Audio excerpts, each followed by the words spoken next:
TNPSC ஆஸ்பிரண்டாக நீங்கள் இல்லை ஃப்ரெஷ்ஷாக ஸ்டார்ட் பண்ண போகிறேன் அப்படின்னு இருக்கீங்களா? ஸோ அவங்களுக்கு தான் இந்த வீடியோ. மறக்காமல் ஸ்கிப் பண்ணாமல் வீடியோவை பாருங்கள். பார்க்குறவங்க சப்ஸ்கிரைப் பண்ணிவிட்டு பாருங்கள், ஓகேவா?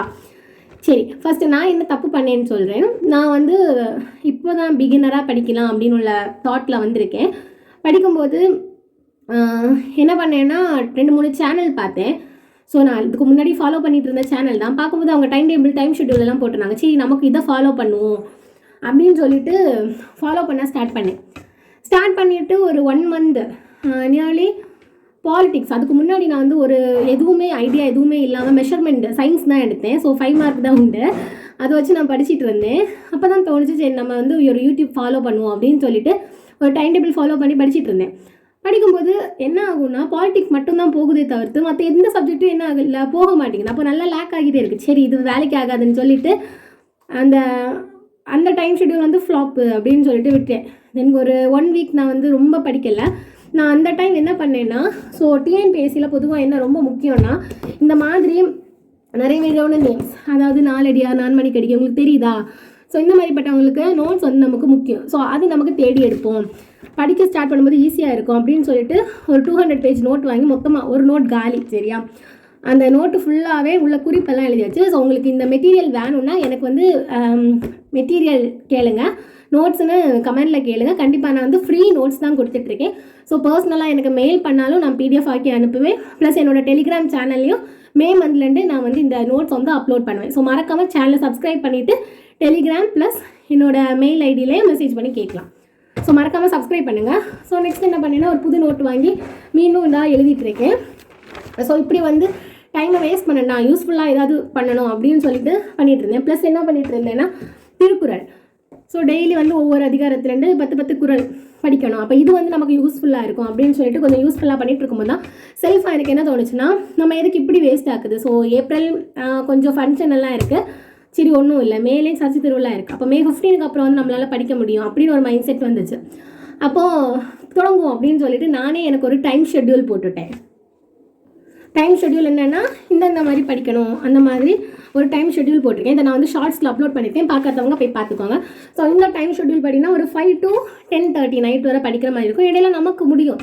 ஸோ இப்போ வந்து திருக்குறள் 5 to 5:30 AM போட்டிருக்கேன்னா, இப்போ 15 மினிட்ஸில் நான் ஒரு திருக்குறளை முடிச்சேன்னா அந்த 15 மினிட்ஸ் நான் என்ன பண்ணலாம், கொஞ்சம் ரெஸ்ட் எடுக்கலாம், இல்லை ஃப்ரீயாக இருக்கலாம். அந்த மாதிரி ஒரு பிளான் பண்ணி நான் ஒரு டைம் ஷெட்யூல் போட்டேன். ஸோ இதில் எனக்கு என்ன புரிஞ்சிச்சுன்னா, யாரையும் பார்த்து போடண்டாம் அப்படின்னு. ஸோ நமக்கு ஒரு கெப்பாசிட்டி இருக்கும். இப்போ எனக்கு இருக்கிற கெப்பாசிட்டி அடுத்தவங்களுக்கு இருக்குமா? இல்லை. ஸோ ஒவ்வொருத்தவங்களுக்கு ஒவ்வொரு தனிப்பட்ட கெப்பாசிட்டி இருக்கும். கரெக்டாக அதை பேஸ் பண்ணி தான் நம்மளால் படிக்க முடியும். அதனால் இந்த ஷெட்யூலுக்கு ஏற்றவாறு நான் என்ன பண்ணேன்னா, எனக்கு ஒரு டைம் டேபிள் போட்டிருக்கேன். ஸோ நான் எல்லாம் போடலாம், நான் சிலபஸ் வச்சு தான் இந்த ஒரு டைம் டேபிளும் போட்டு வச்சுருக்கேன். தென் டைம் டேபிள் உங்களுக்கு வேணும் அப்படின்னு ஒன்றுனா கமெண்டில் போய் டைம் டேபிள் இது பண்ணுங்கள். நெக்ஸ்ட் வீடியோவில் நான் டைம் டேபிள் போட்டு அப்லோட் பண்ணுறேன், ஓகேவா? அப்போ தான் என்ன தோணுச்சுன்னா, நமக்கு வந்து நம்மளாக போட்டு படிக்கலாம், நம்ம படிக்க போகிறது. அப்போ நம்மளே ஒரு டைம் டேபிள் போடுவோம் அப்படின்னு சொல்லிட்டு நான் ஃபஸ்ட்டு என்ன பண்ணேன்னா, சிலபஸை வந்து ஒன்ஸ் அகெயின் கோத்ரூ பண்ணும்போது எனக்கு வந்து எந்த இதுலேருந்து எவ்வளோ கொஷின் கேட்பாங்கன்னு புரிஞ்சிச்சு. ஸோ சொல்கிறேன். ஸோ பாருங்கள், தமிழ் வந்து குரூப் 4க்கு தமிழ் வந்து இலக்கணம்லேருந்து 25 கொஷின்ஸ் கேட்பாங்க. சொல்லகராதி, அதாவது இந்த எழுத்துக்கள் அந்த மாதிரிலேருந்து 15 கொஷின், எழுதும் திறன் 15, கலைச்சொற்கள் 10 கேட்பாங்க, வாசித்தல் 15 மார்க்குக்கு, தமிழ் அறிஞர்கள் அதுதான் இந்த நோட்டில் எல்லாம் நான் எழுதிட்டு இருக்கிறது, அது ஒரு 15 மார்க்கு, மொழிபெயர்ப்பு 5 மார்க், ஆக மொத்தம் 100 மார்க் வருமா? அதே மாதிரி ஜிஎஸ். ஸோ சயின்ஸ்லேருந்து 5 கொஷின் தான் கேட்பாங்க, அப்போ 5 மார்க் தான் கேட்குறாங்க.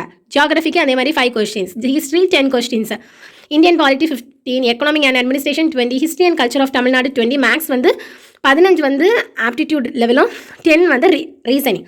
அப்போ இதை வந்து ஸ்ப்ளிட் பண்ணிக்கிட்டேன். ஸோ ஒரு நாள் நான் எல்லாமே குழப்பி கொஞ்சம் கொஞ்சமாக படிக்கலாம் அப்படின்னு ஒரு பிளான் போட்டு கோத்ரூ பண்ணலாம் அப்படின்னு இருக்கேன். அண்ட் இந்த சிலபஸ் படி உங்களுக்கு என்ன புரிஞ்சுதுன்னா, ரொம்ப உங்களுக்கு எதுக்கு கொடுக்கணும், எக்கனாமிக்கும் இந்தியன் பாலிட்டி தமிழ்நாடு இந்த 3க்கும் தான் என்னது 20, 30, 40, 55 மார்க்ஸ் வருது.